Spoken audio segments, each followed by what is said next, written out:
Graphics workshop of Farida চ্যানেলে সবাইকে স্বাগত জানাচ্ছি। আজকে আমি একটা কাঠের টেবিল আঁকবো। কাঠের টেবিল আঁকার জন্য আমি এই রংগুলি ব্যবহার করব। তো প্রত্যেকটা টেবিলের উপরের অংশটা আঁকার জন্য আমি এই 3টা কালার ব্যবহার করব। কালার কোডগুলো দেওয়া আছে এবং টেবিলের পায়ের অংশ আঁকার জন্য এই কালার দুটো কোড ইউজ করব। এছাড়া টেবিলের উপরে একটা কাঠের টেক্সচার দেওয়ার জন্য আমি এই কালার থেকে একটা কমান্ড দিয়ে টেক্সচারটা তৈরি করব। কালার কোড এবং কমান্ড দুটো এখানে দিয়ে রেখেছি। এখন আমি টেবিলটা শুরু করব। আমার সুবিধার জন্য আমি এখানে গ্রিড লাইন রেখেছি আজকে। প্রথমে আমি আইড্রপারের সাহায্যে প্রথম কালারটা নিয়ে নিলাম। তারপর পেন টুলের সাহায্যে আমি যেকোনো একটা পয়েন্টে ক্লিক করে শুরু করব। এখানে একটা ক্লিক দিলাম, তারপর একটু নিচে এখানে একটা ক্লিক দিচ্ছি। এবার আবার এখানে একটা 3 নম্বর ক্লিকটা এখানে, তারপর 4 নম্বর ক্লিকটা এখানে। বাস, আমার টেবিলের উপরের অংশটা আঁকা হয়ে গেল।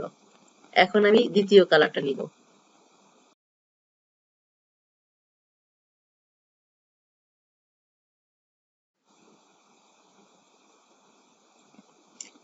আইড্রপারের সাহায্যে আমি ইচ্ছা করলে প্রথমে ক্লিক দিয়ে কালারটা নিয়ে নিতে পারি।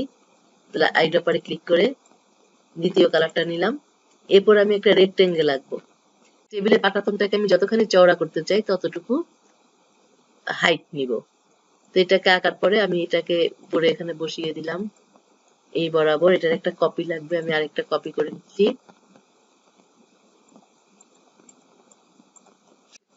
আরেকটাকে, দ্বিতীয়টাকে এখানে বসিয়ে দিলাম একই বরাবর। এবার আমি ডাইরেক্ট সিলেকশন টুলের সাহায্যে এখানের একটা প্রান্তে ক্লিক করে, ডান দিকের এই প্রান্তে ক্লিক করে আমি জাস্ট মাউস ড্র্যাগ করে এটাকে এই বরাবর বসিয়ে দিলাম। একইভাবে বাম দিকেরটাকেও ডাইরেক্ট সিলেকশন টুল সিলেক্ট করাই আছে, এখান থেকে নিয়ে এই বরাবর বসিয়ে দিলাম। এখন যে 3টা অবজেক্ট আঁকা হলো আমার, এই 3টা অবজেক্ট একত্রে সিলেক্ট করে একটা গ্রুপ করে ফেলবো। সিলেক্ট করার পর অবজেক্ট, গ্রুপ। এবার আমি টেবিলের তার পরের অংশটা তৈরি করব। সেজন্য একটা রেক্টেঙ্গেল আঁকতে হবে এবং আইড্রপারের সাহায্যে আমি এই তৃতীয় কালারটা সিলেক্ট করে নিলাম।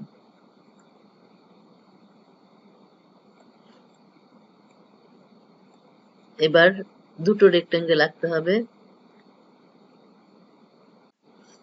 এরকম একটা আঁকলাম। এরপর এটাকে আমি কপি করে বাম দিকে আরেকটা তৈরি করব। অল্টার এবং শিফট ধরে কপি করে নিচ্ছি। এবার ডাইরেক্ট সিলেকশন টুলের সাহায্যে ডান দিকের অবজেক্টের ঠিক এই প্রান্তে, ডান প্রান্তে ধরে মাউস ড্র্যাগ করে একটু ভেতরের দিক পর্যন্ত এটাকে বসিয়ে দেব। একইভাবে এইটাকেও আমরা এই প্রান্তে সিলেক্ট করে ডাইরেক্ট সিলেকশন টুলের সাহায্যে এইভাবে বসিয়ে দিব।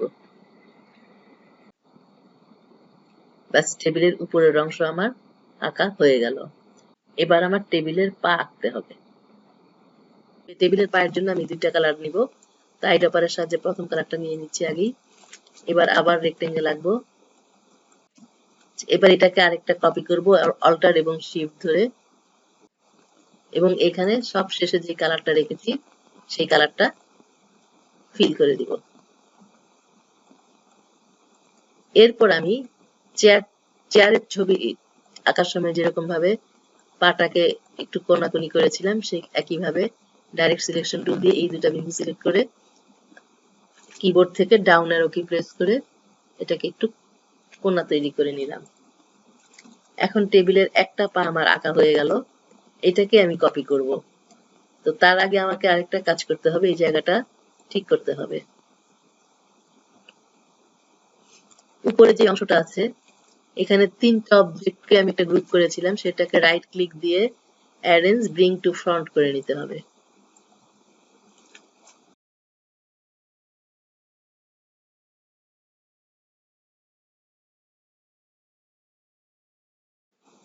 এরপর এটাকে অল্টার ধরে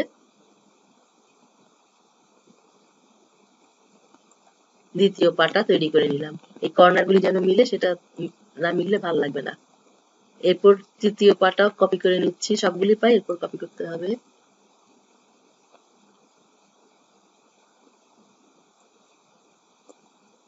এরপর সব শেষের পা।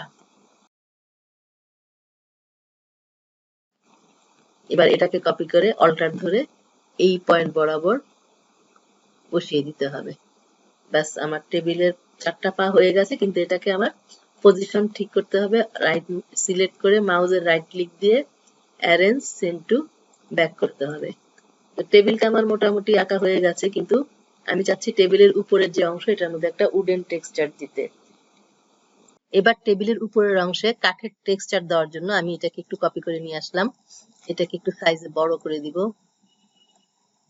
তারপর এফেক্ট মেনু থেকে স্কেচ গ্রাফিক পেন, গ্রাফিক পেনে আসার পর এখানে আমি স্ট্রোক লেন্থ 8 রাখলাম। এটা বাড়ানো কমানো যায়, কাজের প্রয়োজনে চেঞ্জ করা যায়। আমি এখানে 8 রাখলাম, আর লাইট ডার্ক ব্যালেন্স এটা আমি 100 রাখলাম। ওকে, তাহলে এটা এরকম একটা টেক্সচার পাওয়া যাবে। এখন এটাকে আমি অবজেক্ট মেনু থেকে এক্সপ্যান্ড অ্যাপিয়ারেন্স এটা করে নিব। আমার লেখাতে অবশ্য একটু ভুল আছে, এক্সপ্যান্ড অ্যাপিয়ারেন্স করতে হবে। এক্সপ্যান্ড অ্যাপিয়ারেন্স করার পর এটা এরকম হয়ে গেল। এখন এটাকে আমি উইন্ডো থেকে ইমেজ ট্রেস এখানে ক্লিক করে যে অপশনটা দেখা যাচ্ছে এখানে আমি প্রিসেটের এখানে লো ফিডেলিটি ফটো এটা করে দিব। তাহলে এটা করার পর এটা এরকম হয়ে যাবে। এটা এখন দরকার নাই। এবার আবার অবজেক্ট থেকে ইমেজ ট্রেস এক্সপান্ড, এক্সপান্ড করলে পরে এখানে যে সাদা অংশ এবং কালো অংশ আছে সব আলাদা হয়ে যাবে। কালোগুলি আলাদা হয়ে গেছে। এবার আমার কাজ হচ্ছে যে সাদা অংশটাকে বাদ দেওয়া। তাহলে ডাইরেক্ট সিলেকশন টুল নিয়ে সাদা অংশের উপর ক্লিক করে কিবোর্ড থেকে ডিলিট করে দিলে পিছনে সাদাটা চলে গেছে, শুধু কালো অংশটা আছে। এখন আমি কালোটাকে একটু চাপিয়ে নিতে পারি আমার ইচ্ছা মতো। যদি মনে হয় এটা ঘনত্ব কম আছে বা বেশি আছে, এটাকে আমি বাড়িয়ে কমিয়ে এটাকে একটা কপি করে নিতে পারি। এটাকে আমি একটা কপি করে নিব। দুইটাকে একত্রে গ্রুপ করে দিলাম। এটার কালার নিতে পারি আমি, এখানে গাঢ় যে কালারটা আছে এখান থেকে এই কালারটা নিতে পারি। আইড্রপারের সাহায্যে এখানে ক্লিক দিয়ে এই গাঢ় কালারটাই নিয়ে নিলাম। এরকম হয়েছে। এখন এবার এটাকে আমি ওয়ার্প টুলের সাহায্যে, আমরা এটা এই টুলের কাজ আগে দেখেছি, মাউসটাকে একটু ড্রাগ করে করে এটাকে বাঁকা করে দিচ্ছি, কাঠের টেক্সচার যেমন হয় এরকম একটু আঁকা বাঁকা করে দিচ্ছি। এটা আপনারা আপনাদের ইচ্ছা মতো করে নেবেন। এরপর আমি যে কাজটা করব সেটা হচ্ছে যে টেবিলের উপরের অংশটাকে কপি করে নিয়ে আসবো। তো এটা যেহেতু গ্রুপ করা আছে, ডাইরেক্ট সিলেকশন দিয়ে এখানে একটা ক্লিক করব, এডিট কপি, এডিট পেস্ট। তো এটা আমার এটা উপরে থাকতে হবে, সবসময় খেয়াল রাখবেন যে কাজটা করব সেজন্য এই অংশটাকে উপরে থাকতে হবে। এবং যে টেক্সচারটা তৈরি করলাম সেই টেক্সচারটাকে আমি এটা বরাবর অ্যাঙ্গেলটা সেট করে দিব।